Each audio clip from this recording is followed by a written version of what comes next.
চলচ্চিত্র শিল্পী সমিতির সভাপতি হিসেবে মিশা সওদাগর দায়িত্ব গ্রহণের পর থেকে নানা কর্মসূচি হাতে নিয়েছেন।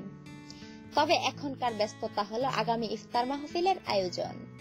সেই আয়োজন নিয়েও বেশ ব্যাপকতা আনার চেষ্টায় রয়েছেন শিল্পী সমিতির সাধারণ সম্পাদক জায়েদ খান। এফডিসির অন্দরমহলের শিল্পী সমিতির অফিসটাও এখন তাই শিল্পীদের আনাগোনা বেড়েছে।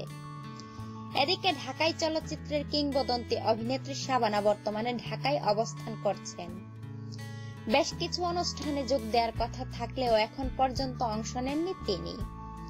পাশাপাশি জাতীয় চলচ্চিত্র পুরস্কার প্রধান অনুষ্ঠানে আজীবন সম্মাননা যাবেন কিনা তা নিয়েও স্পষ্ট কিছু জানা যায়নি।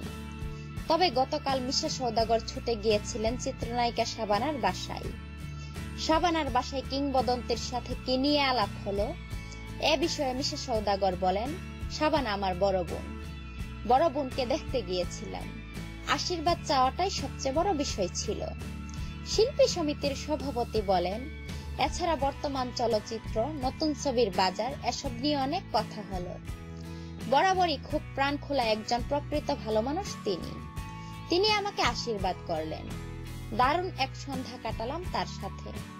তিনি একবার হলেও শিল্পী সমিতির অফিস ঘুরে যাবেন বলে কথা দিয়েছেন। ভিডিওটি লাইক দিন এবং বেশি বেশি শেয়ার করে সকলকে জানার সুযোগ করে দিন। আর এমন অজানা আরো তথ্য জানতে এখনই সাবস্ক্রাইব করুন আমাদের চ্যানেলটিকে।